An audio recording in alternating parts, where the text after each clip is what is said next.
আম্মা জান আয়েশা সিদ্দিকা রাদিয়াল্লাহু তাআলা আনহা হঠাৎ করে তার হুজরা মুবারক থেকে তিনি একটা দ্বীনি মজলিসের দিকে তাকালেন, যেই কোরআনের মজলিসে, যেই হাদিসের মজলিসে জনাবে মুহাম্মদুর রাসূলুল্লাহ সাল্লাল্লাহু আলাইহি ওয়াসাল্লাম তিনি বসে বসে কোরআনের দাসগুলো সাহাবায়ে কেরামকে দিতে শুরু করলেন। সুবহানাল্লাহ।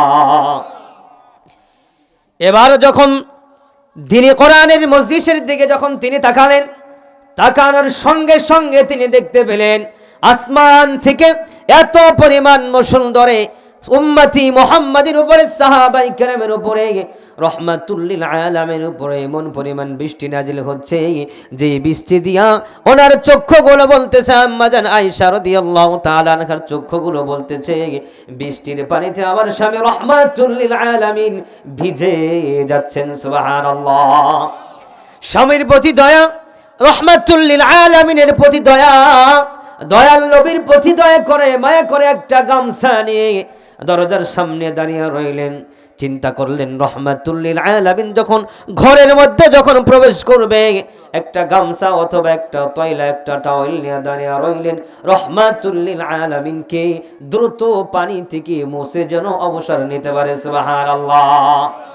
এবার রহমাতুল লিল আলামিন যখন ঘরের মধ্যে প্রবেশ করলেন, হুজরা মুবারকে প্রবেশ করার সঙ্গে সঙ্গে গামছাটা হাতে দিলেন। ইয়া রাসূলুল্লাহ, ইয়া হাবিবাল্লাহ, আমি দেখলাম বৃষ্টি দিয়ে আপনার শরীর মুবারক ভিজে গেছে, জলদি করে শরীরটাকে আপনি মুছে নেন।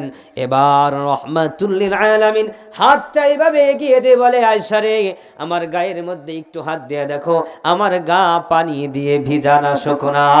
সুবহানাল্লাহ। আওয়াজ তুলে বলেন আল্লাহু আকবার। এবার গা মুবারকের মধ্যে যখন হাত দিলেন, হাত দেওয়ার সঙ্গে সঙ্গে দেখে এক ফোঁটা পানিও তার গা মুবারকের মধ্যে নাই। এবার বললেন, ইয়া রাসূলুল্লাহ, ইয়া হাবিবাল্লাহ, আমি তো দেখলাম আপনার গোটা শরীরটা বৃষ্টির পানি দিয়ে ভিজে গেল, কিন্তু এইটুকু জায়গা আস্তে আস্তে কিভাবে শুকিয়ে গেলেন?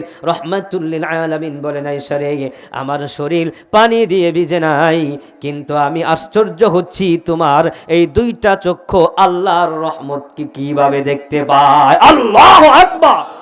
জবান খুলে বলেন আল্লাহু আকবার। ও আয়েশা, আমি বৃষ্টির পানিতে ভিজে নাই, যখন কোরআনের কথাগুলো বলতেছিলাম, হাদিসগুলো সাহাবায়ে কেরামকে বলতেছিলাম, গোটা সাহাবী সহ আমার উপরে আল্লাহ আসমান থেকে রহমতের বৃষ্টি নাজিল করেছিলেন। সুবহানাল্লাহ। তিনিও মানুষ, আমরাও মানুষ, তারাও আমল করেছে, আমরাও আমল করি। এবার বলতে পারেন, হুজুর উনি তো রহমাতুল লিল আলামিনের স্ত্রী, শুধু তাই নয় সিদ্দিক আকবর আবু বকর রাদিয়াল্লাহু তাআলা আনহার কন্যা, শুধু তাই নয় তিনি একজন সাহাবী। তিনটা মর্যাদা তার আছে।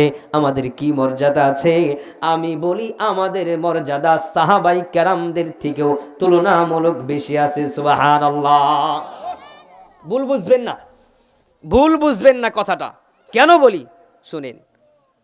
রহমাতুল লিল আলামিন জানালেন, ও আমার সাহাবায়ে কেরাম, তোমরা 100 গলা কাটা শহীদ যারা ইসলামটাকে বিজয় করার জন্য শাহাদাতের মর্যাদা পেয়েছো, তোমরা 100 জন শহীদ ব্যক্তিরা যতটুকু শহীদরা সওয়াব পেয়েছো, আমার উম্মতেরা যারা আমাকে না দেখে, আমার আল্লাহকে না দেখে, আমার সাহাবায়ে কেরামকে না দেখে, শুধুমাত্র আমার আল্লাহর কোরআন, আমার হাদিসগুলো পড়ে যারা আমার আল্লাহ আর আমার উপরে ঈমান আনয়ন করেছে, আমি ওই উম্মতের জন্য ঘোষণা দিয়ে দিলাম, যারা আমার একটা সুন্নাতকে জিন্দা করবে মৃত্যু পর্যন্ত, একটা সুন্নাতের বিনিময়ে আমি 100 জন শহীদের সওয়াব তার আমলনামায় দান করে দিব।